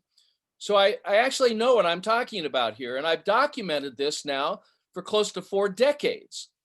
And people don't understand that their bodies are clotting, and when we look, and Nick knows this, he knows what blood coagulation knows. He knows about Rouleau, he knows about symplastism, but this is in every single one that's having symptoms or oxygen deprivation caused by the buildup of carbon dioxide. Now, the body uses 90% of the carbon dioxide used by the stomach to make sodium bicarbonate. So we need carbon dioxide, but that 10%, if it's not getting out, can build up and force the body into decompensated acidosis of the interstitial fluids, cause hypoxia, cause disseminated intravasculation, cause the clotting of the blood. And this is where the problem is. It's oxygen deprivation. People are choking and dying on their own waste products. So you don't need a ventilator. You don't need it. It's totally unnecessary. In fact, 90% of the people that have died by that procedure. So it doesn't work. So what works? What works is very simple. You go to the drugstore, you pick up some pH paper, and the first thing you do is every morning and throughout the day, you keep a diary of your pH. And if that pH is lower than 7.4, you're in decompensated acidosis of the interstitial fluids of the interstitium. And if it's, and all these people that are sick. Acronym for that? So when you test the pH, it's very inexpensive. How do you manage that? You do what the stomach's doing. You support the stomach. How do you test it? With your saliva or with your urine? No. You test the urine. The saliva is not. I mean, yes, it's that test is to test the stomach's ability to provide an alkaline compound called sodium bicarbonate. And the chemistry's there, the biochemistry, the math, on this. So the bottom line here is you have to begin hyperperfusing alkalinity into the body fluids. And you can do that orally, you can do it rectally, you can do it through nebulization, you can do it through IV, you can do it through the pores of the skin. But you have to raise the pH of the interstitial fluids up to an 8.4. And you don't have to wait 30 days. You don't have to wait 90 days. This happens in less than 72 hours. The symptoms are gone. So what do you do that? Is the fastest way to do that? The fastest way to do that is you have to hyperperfuse alkalinity by using the same compounds that the body uses, the cells use and secrete to protect itself, glutathione. So you have to nebulize N-acetylcysteine and glutathione. The stomach produces sodium bicarbonate to maintain the integrity of the fluids of the body. So you have to take aluminum-free sodium bicarbonate and potassium bicarbonate with anti-inflammatories such as magnesium in the form of the chloride or the carbonate form. Calcium, you don't need much of. But people that are having these problems are also in hypercalcemia, not of the blood, but of the interstitial fluids. And they're in high lactic acid and citric acid loads. So no vitamin C IVs. All you're going to do is aspirate the problem. No vitamin C. Exacerbate? Yeah. You're going to increase the acidity in the interstitium and create more problems, suppress the white blood cells, which is main purpose. White blood cells provide one purpose, a janitorial service and the release of hydroxyl ions to neutralize the acids that the stomach and the alkaline buffering system, which the medical community has no clue about. It's a whole system of glands and organs that are trying to maintain this. And it's all controlled by the astrocytes in the brainstem. And this is suppressed by wearing a mask. This is suppressed by eating beef, chicken, pork, and fish. This is suppressed by eating vinegar, by eating acidic foods, by eating high sugar diets. This is why when we had the one gal talking about low carb diet or low glycemic index, you have to go there because sugar is a waste product of cellular metabolism. So you have to eliminate the sulfuric, the phosphoric, the lactic acids, reduce and then hyperperfuse alkalinity into the interstitium. And you do that very simply by nebulizing. So you nebulize glutathione and N-acetylcysteine in a water-based deionized solution. You can't have glycerin in there. That doesn't work. It has to be in deionized water. And it's got to, and here again, we're dealing with a very powerful antioxidant. You can also use a chemical compound called sodium chloride, which reduces the chlorine dioxide. Chlorine dioxide releases 2 atoms of nascent oxygen, which also hyperperfuses alkalinity. Okay? So one of my students produced a product called MMS. That's sodium chloride. But you don't reduce it with citric acid because you lose that nascent oxygen. You let the body do that. So you take it in a 5% solution that you dilute in 1 liter of water, distilled deionized water, not in a 25% dilution, but of sodium chloride, but a 5% dilution, which you then dilute again in 1 liter of deionized water, and you nebulize that at 5 to 10 mLs. And then you also put it in your water and you drink it. Wait, how do you also- nebulize it? What's that? How do you nebulize it? You nebulize it, you put it nebulizer? in the canister, you put have to do it. 5 or 10 mLs in the canister, and you nebulize that in so it gets into the respiratory system, Vaporize. neutralize You the need acids respiratory. in Yes. the interstitial fluids, because that's where respiratory disease begins. It doesn't begin in the cells, it begins in the environment around the cells. So when Wallach's talking about epigenetics, epi means outside the genetics, And because after. genetics does not control your life.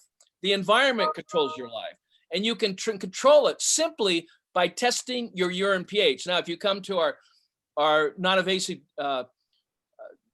diagnostic center, we can test the interstitial fluids. There's only one other place in the United States doing it. It's called NASA. Now, our government knows about this testing. They don't want the public to know about this. They know that this is important because it proves the efficacy of everything that I'm telling you. You know, I don't have to guess at this. We have quantitative information.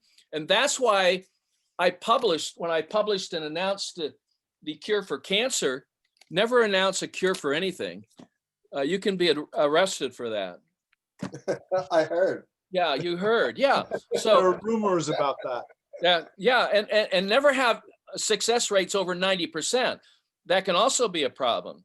Even if you've involved Stanford and also the University of Southern California. It doesn't matter what level you work at. There's going to be no cure for cancer because it's not politically correct. Or economically. So what were the five? That's exactly what were the- right. Wait a So minute. Robert, what were the 5 things that you mentioned? So you mentioned sodium chloride. I mentioned glutathione. sodium chloride reduced to chlorine dioxide. I mentioned N-acetylcysteine. These are powerful antioxidants, nebulizing N-acetylcysteine and glutathione. I've also mentioned sodium potassium bicarbonate in a powdered form that you can orally take, or you infuse that rectally, or you can do a suppository with it. But you want to get it into the hemorrhoidal vein so it can then take that to the liver and to the heart and then to general circulation. So any excess alkalinity while you're hyperperfusing, because the range for the blood is 7.365. That's what it loves. The interstitial fluid loves 8.4. The intestines love a pH of 8.4. There's no digestion that takes place in the intestine. There's no digestion that takes place in the stomach. You only have one tool that digests the food, and that's your teeth. So you can resign yourself to either chew it or blend it. But food cannot be transformed into stem cells or embryonic cells in a solid state. So no fiber, no acidic foods, blend your food. And as you're blending it or juicing it, you know, you want to maybe add some of these additives to raise the pH, because if you don't do it, the stomach has to do it. And the stomach will literally saturate the food you eat with alkalinity. There is no digestion. Hydrochloric acid molecularly falls into the gastric pits. It has nothing. In fact, take a peanut, take an almond, take a corn, take a pea, take a piece of meat, swallow it, don't chew it, and then watch what comes out of you. A totally intact piece of corn, a totally intact piece of peanut or almond or meat. The body does not digest food. This is something that the general medical community and the naturopathic community needs to get over. So eliminate probiotics, eliminate enzymes. These just increase the acidity. And this is why hydroxychloroquine works. The reason why hydroxychloroquine works is because it raises the pH of the interstitial fluids by 0.25. That's enough to reduce the cellular breakdown and the genetic mutation. Now, How do you get that? Now, I know that if you're a medical doctor, that you could prescribe it for people who have arthritis. well, you don't need to. All you need is quinine with chlorophyll, and you can get reduced glutathione. I mean, you don't have to use hydroxychloroquine. You don't need. I mean, yes, that's a hydroxyl ion. It's OH minus. You know, Could I answer chloroquine. that as well? Is the quinine that drives the nutrients. If you add zinc, but 50 milligrams is not enough. You need 250 milligrams. So if you start adding quinine or with the zinc, with chlorophyll, and reduce glutathione, this is the way to facilitate raising the pH of the interstitial fluids and reversing the symptoms that are caused by an environmental decompensated acidosis problem, which is the cells are breaking down. Yes.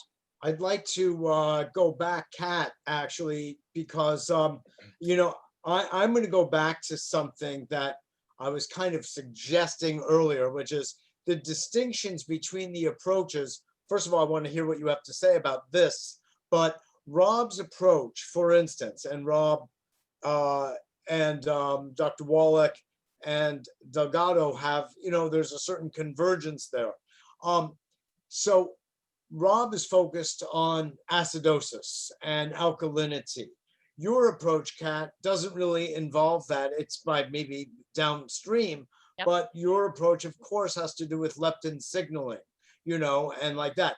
How would you talk about, understand from your point of view, what Rob and the others are saying about the whole subject of acidosis and alkalinity? Sure. This is the calmest before I nutrition forget- panel I've ever seen. What? Sorry, what This did you is the say, Mark, calmest- before I begin? This is the calmest nutrition panel I've ever seen. That's because Mitchell is moderating it. Sorry, Mark. Oh, thank Um, you. I believe it. So I want to first, before I forget, quinine is also an ionophore, and it pushes zinc into the cells, and quercetin does the same thing. Green tea extract does the same thing. And so those are very useful. You can even buy some zinc products that have quercetin or green tea extract. There's one called BioZNQ. And if you get quinine, watch out for the sugar. The Zevia doesn't have any of it. There's quintona bark or something. You can make some quinine at home with Yes. some Yeah, peels of grape. cinchona. Look that up. Yes. But and please later, when you know, correct me if I'm wrong. But so what I want to say is efficiency, I think, is another area of overlap for us, is getting the body to work efficiently. I've worked with people with gastroparesis who were dying, who could not digest. And honestly, they weren't utilizing and not digesting, and have sent them back to Mayo Clinic, with Mayo Clinic saying, what in the hell did you do? Numerous times. And what they did was ate nutrient density and stopped eating things that disabled their bodies. And they got themselves metabolically intact, which is an absolute huge thing, because otherwise you're going to have massive inflammation. So there are wonderful foods that everybody here is having people eat. And number one, get off the processed foods. But if your body is in body-wide inflammation, just in response to something simple like sugar, blood sugar spikes constantly, the body is reeling and reacting in most people. Even the health food loving woman I'm certainly a major health food loving woman now, but when I was late in my disease process, when everything started to break down, I was actually eating blueberries and brown rice and no white stuff anymore, the trash that I grew up eating. I was eating just superfoods, but metabolically, but also from a dopamine standpoint, I was an addict to food. And so if you stop that, because even these wonderful things that I'm not going to take away from anybody on this panel, I have no doubt that everyone here has saved lives again and again. And so, but what I want to say is, if you have someone who maybe they had antibiotics and their candida is so bad that the communication through the vagus nerve to their brain of their microbiome is so off kilter that the microbiome is calling the shots of what they're even eating and what they're desiring, that they can't even follow what a Dr. Young is asking them to do, or can't follow what any of you are asking them to do because they're an addict. It's kind of important to address that. And leptin is incredible at healing that dopamine pathway. And so, in fact, you will not have not only a binge eater, but there are regular eaters who still are sugar addicts who don't even have the dopamine problem. And so you get that out of the way. But all I can say is the end product of no digestive issues, digesting again, and digesting beautifully, no food coming out undigested, which a lot of people I work with come in with IBS and with things where they're constantly passing undigested food, and every aspect, not just one, of their health, from energy to, and all of their labs and their live blood cell analysis, exceptional. So there's more than one way to skin a cat. Exactly. That was the Well, whole thing. I Rob, wanted you to know- look at the, the point counterpoint of that cat, and I really appreciate your laying that out in those points. Is that why you said that's one way to skin a cat? No, don't do that. More than one way. More than one way. You know You what? know, I didn't really understand that pun while I was saying it. Pointing that out. What I'd like to do is give each of you a chance to reference your website or any contact information you would like to, so that the audience after this event will be able to follow up with you in your work. So Joel, would you kick us off in that regard? Because I so appreciate Sure. everything that everyone has shared here. It's been a very lively conversation here, and everyone with their own, unique input into the whole. And there's, as Kat, you were saying, and others, there's a tremendous amount of agreement on some fundamental things, and there's some really interesting points of divergence that are worthwhile for each of us to really contemplate and come to a greater understanding of, so I'll leave it go at that. But if you would, Joel, give us your contact info and website or whatever information you'd like us to have so people can follow up with you. Okay. Well, basically, I want people to go to www.drjwallach.com. It's all lowercase, www.drjwallach.com. Okay. And it has all my books and CDs and DVDs and stuff like that on it. And then my toll-free number is 1-800-755-4656, 1-800-755-4656. And basically, again, the thing that makes me different is that all of these things are based on practical approaches and written in 5th grade reading level, so even a doctor can understand it. Okay. A dead doctor? Yeah, even a dead doctor can understand it. And we actually have 5,000 programs, okay, for over 600 different diseases. And, we see over 2 million patients a month. We're in 50 countries, and it's just going crazy right now because I'll give you one more statistic in like 20 seconds, if I may. And that is when you compare two neighbor countries, Germany and Italy, the percentage of death rates, percentage of infections that die from COVID in Italy is 10%. They have the highest death rate percentage in the world. Their next door neighbor, which touches them, Germany, they have 0.5%. They don't touch. Well, they're close enough. They're close, but they don't touch.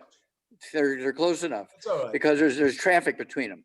So at any rate, if it was an infectious disease, it should be similar. 10% death rate in Italy, 0.5% in Germany. In Italy, everything they eat is gluten. Okay, spaghetti, mustaccioli, bread, noodles, spaghetti. Okay, all that kind of stuff. And then when you look at Germany, they're famous for potato salad. Okay, of course, they also throw in corn and rice, whereas Italy is wheat, and bratwurst. Back to you. Thank you very much, Joel. Really appreciate your input. It's tremendous. Nick Delgado, would you like to give us your contact info? Yes, you can get the book, Blood Doesn't Lie. Do me a favor, go to Amazon, give it a review. That's how this world works. Amazon owns the world now since they shut down all the middle-class businesses. And you can find me at nickdelgado.com. It's a fantastic website that has the new forum that allows us to talk freely without censorship. My live videos, you'll be able to talk freely without censorship.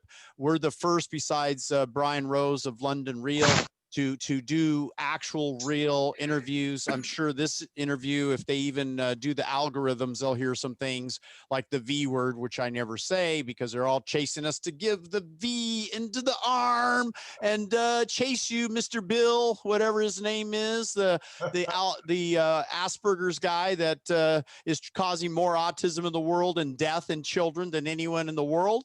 Kind of Oh, yeah. strange, but we've got nickdelgado.com and you get a coaching eligibility. We're for the first time open enrollment where my top level coaches who have worked with me from 5 to 8 years are coaching people. Us, like Joe Wallach, we're coaching hundreds of people, and now in groups, millions of people. We're out there going to save the world one person at a time. Some people may not be accepted if we say, hey, you know what? I don't think you're coachable. It's okay. I have a few other people you can go work with. But the reality is most people will be accepted, and we're going to train you and guide you through the 5-step program, much like the complexity of what we shared. These guys, I'm so proud to be on this panel, and thank you for having me because, you know, Mark Becker, he's the heart and soul of all of this and made it happen. And the reality is people need to hear this word, and we got to get it out together. So nickdelgado.com, it's a free initial evaluation. And then after that, we do some online quizzes for hormones and evaluations and kind of guide you to be incredibly healthy and fit. So that's what we're trying to do, one person at a time, and then now tens of thousands in our group sessions. Beautiful. Nick Delgado, thank you so much. I think I want to lift some kettlebells with you sometime. Beautiful. Thank you so much for all of your input here and enthusiasm. 2,000 lifts in 1 hour. No human's ever done that. Continuous 2,000 lifts without letting the weight down. Now I'm assaulting the pull-up record. I'm going after it, Joe Wallach. I'm going after it after that young man records so that the Marines can't even keep up with me at the level. I'll be 66 in January in a few months. They're going to have trouble keeping up and wondering why a 66-year-old has perfect blood, perfect energy, amazing sexual capability. No, I didn't say that. It's not genetic. Everybody. He thinks this is a dating program. I got to spread the genetics. Delgado, appreciate it. Deborah. Well, I wanted to say, Rob Young, I would like to follow up with you a little bit because over 15 years, I have been doing green blender meals. And again, here you have the chlorophyll, the alkalinity, all of these wonderful nutrients that are sort of pre-digested in the blender and absorbed by the body easily. And so I know for me, I'm feeling fantastic eating this way. A lot of the people that I work with, the same results. And it's, again, low glycemic. The sugar thing has got to go. And no processed foods, but the whole natural foods in a blended state seem to be doing great wonders, and some new supplements that I've been coming up with that I've been using. But the best way to reach me is still www.rawfooddvds.com. That's rawfooddvds.com. And my 10 DVDs are not only available as DVDs on Amazon, but also as downloads now. And also I'm posting a lot of stuff on Instagram as Mama Nature Calls the Shots. So get in touch with me. Rob, I would love to talk with you a little bit more about possibly all of those ingredients, the glutathione and everything else that you mentioned that probably is inherently in these. Yeah, like avocados. Avocados Well, are very, very high in glutathione. They are great. There's tons of sprouts, everything. But we could go into that maybe Thank at you, another Deborah. time. Absolutely. Thank you so much for your Thank you. today. My pleasure. Cat James, Catogenics. All right. Well, I Contact haven't quite info. officially made it that yet, Mitchell. So for now, it's I still know. Total Transformation, the name of my program. I want to show this image if I can share screen and see if it shows this image here. Okay. Try. You can share a screen. Is it showing this image of these transformed people? No, we just see your pretty face. I like ketogenics though. I like that. Shoot. Yeah, don't you like that? I'm Well, waiting for her to Informed catch Beauty- on. I just would like to communicate here. Informedbeauty.com is my There we website go. since 1998. And it's, do I still have you? Yes. Okay, because I closed an image. So you're gonna see my pictures, 19, 29, 39, 49, no hormones. 19, 29, 39, 49, and you will see I still look better than I did when I was 19. And what I have also at informedbeauty.com is a collage. So you'll be able to learn about my in-person programs where I live along with people, and I've not stopped doing them at all and have done more this year than ever, including private programs. So mostly private and family programs in Montana right now. So I've done about 110 so far, living along with people through the flip into leptin sensitivity, which essentially happens in about 5 days. At which time the body is completely using fat again as its primary fuel. But it's different than keto in a lot of ways. You're avoiding a lot of really dangerous things. You're not eating a lot of meat. So that's one thing that I teach people to do in person, but also get them to do online through my teleprograms. And those are going on all the time. So at informedbeauty.com, people can go, or just email us at info@informedbeauty. But do check out the photos there. And I'm speaking tomorrow at 2:00 with this Zoom extravaganza. Excellent. And I hope to Great. have many of you watching then. Thank you. Beautiful. And I'm honored. And thank you, Mark. Thank you, Mitchell. And all Sure. you Oh, guys. Mitchell is for- great. And thank you, everybody. Deborah, haven't seen we in a know long the biggest time. fight we have Joe. right now is truth. Yeah, beautiful. Thank you so much, Kat James. So appreciate it. So great. Laurel, will you go next? And then Rob Young. If you'd give us your contact information. Sure, really quickly, and thank you for including me a bit. It's Contact, unofficial, remember that. yes, unofficial. Contact at bodyupcoaching.com for anyone who wants to lose weight for good and potentially get off diabetes and blood pressure medicine. And I'd like to just, in two sentences, say what I saw is a through line. If you keep the body as free from toxins and inflammation as possible, if you eat enough vegetables and you drink enough water, the body's going to be alkaline. It's going to properly absorb minerals.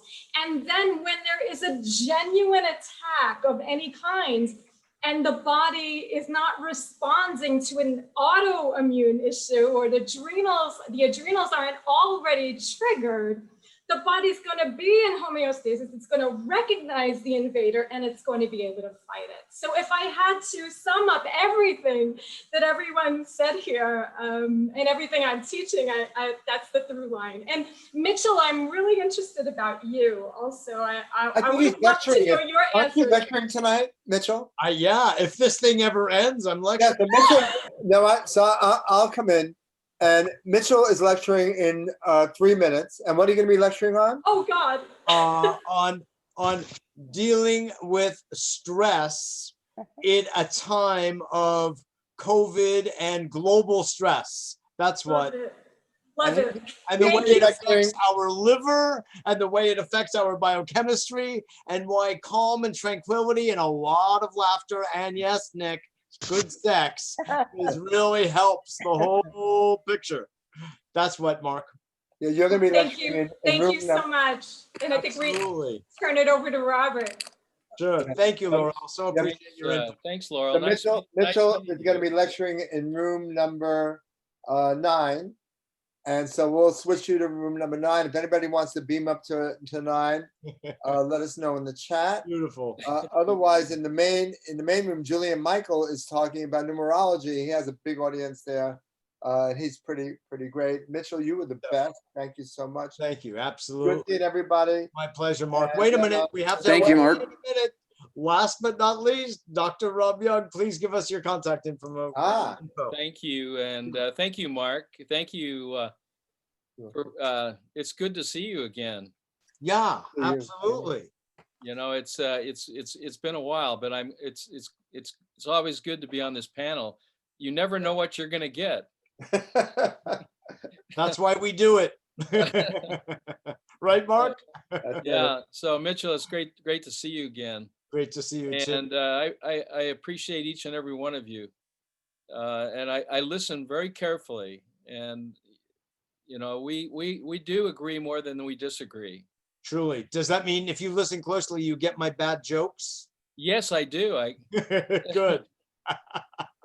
Okay, please, if you wouldn't mind, give us Yeah, your well, contact info. We've got some fans here.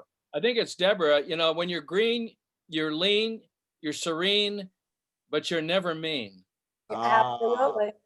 Love it. It's a great way to become more peaceful human being. Yes. And More healthy. loving too.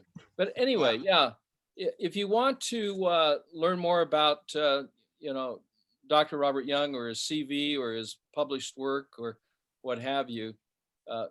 And by the way, I was just thinking of Nick too. Hey Nick, it's great to see you again too. So I didn't want to leave you out. Thank you. And I appreciate you writing that book, Blood Never Lies, or Blood doesn't lie.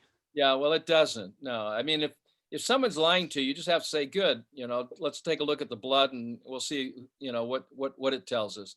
Yeah. But I found the blood never lies, and that's a great title for the book. In fact, this blood drop that Nick keeps putting up there is actually, they're referred to as codocytes, and they're actually oxygen depressed cells, and very characteristic of the beginning of cellular breakdown. Of course, this has been oxygen deprived since we've been here because it's outside the body. So you can see, you know, what happens to the hemoglobin. I mean, it just centers out, and eventually you'll see the membrane break down and the birth of corona. And this is what people are suffering from. And you can see it at the cellular level. I'm just grateful that they haven't outlawed. Yeah, you can see the yeast. You can see some microbial activity. Those are those white things. That's Y-form yeast with a little globular yeast.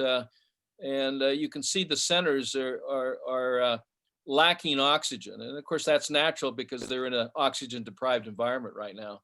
And you can actually see some of the cell membrane deteriorate on the cell down at the bottom.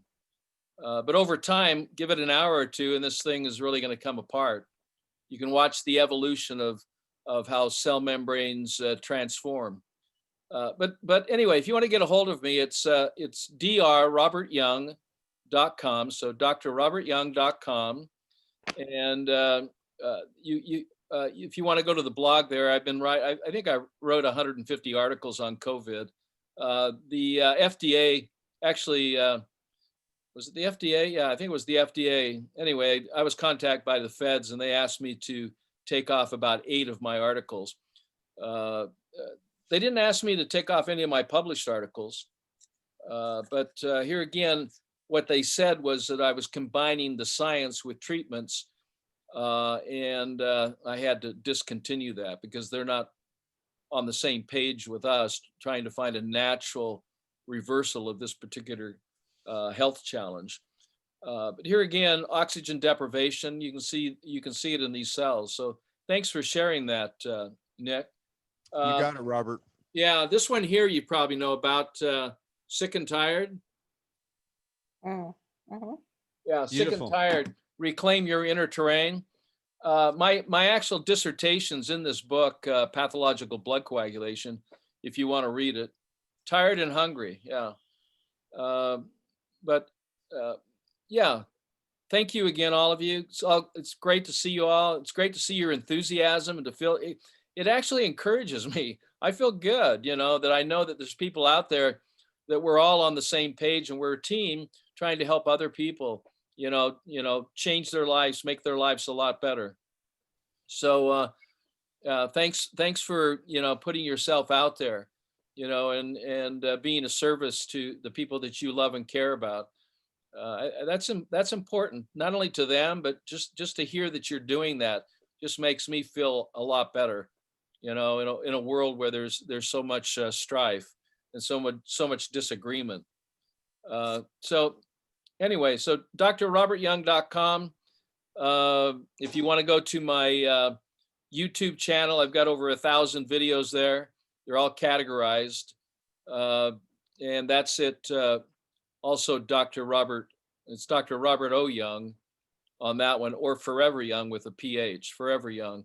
But you can find some of the information on a lot of different subjects, from diabetes to cancer to some of the effects that we've used to really, save lives and change lives. So anyway, yeah, there it is, the new biology. Yeah, you can join. You'll get my thanks, Nick. You got this system down. You got it. You're hired. Techs around me. You're hired, Nick. Thank you. Anyway, I'm always impressed with Nick. He's got healthier muscles than I. I gotta get his. Hey, look, if I, at 69, if I can do pull-ups, I'll be happy. And I know if I need to come to you to do that.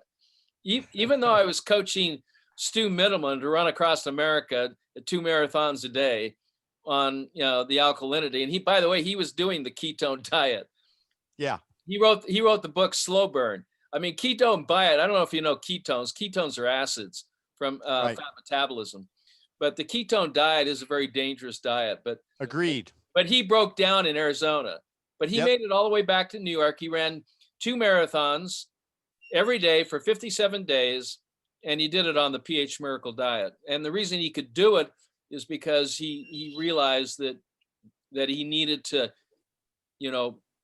put into his body foods that were going to contribute energy rather than pull energy away. So thank you again. And thank you, Mark. And God bless each and every one of you. God bless America. Breaks my heart seeing what's happening here and all the disagreement. It's nice to be on a panel where we can agree, even if we have to disagree on some things. Yeah, we can agree to disagree. My guy, Bob Whelan, walked across America on his hands and met President Reagan, a real president. And, pretty amazing that he shook his hands after, took 3.5 years. He had to go through the desert of Arizona, walking on his hands without legs, serving our country in Vietnam. He had blown off his legs. And he did it on the, my approach, using whole rice, fruits, vegetables, beans, peas, working out and, doing all the right thing with the supplements. So you're absolutely right, Robert. There's things we can do, and we need to kind of cross promote and help each other, because, the world is getting a lot of misinformation, and now it's just the beginning of censorship. We've got to really, really lean in together and, kind of challenge this thing. I'll go down with my boots on. Well, yeah, Nick, contact me at phmiraclelife at Gmail. And Deborah, you can contact me at phmiraclelife@gmail. Okay. And we can talk, but let me know what I can do to help you. Thank you. Because Thank any you, of you. everyone. I think Mitchell is doing his talk. Oh, Thank you very much. thank you, everybody. Hey, Great we'll to talk see to you later. everyone. All the best. I will. Bye. post, Bye-bye. yeah. Bye. Bye-bye, everybody. Thank Thank you, you. Dr. Wallach. All Thank the best. you. God bless. Well done. Well done. Thank you. Good job, Well crew. done for you.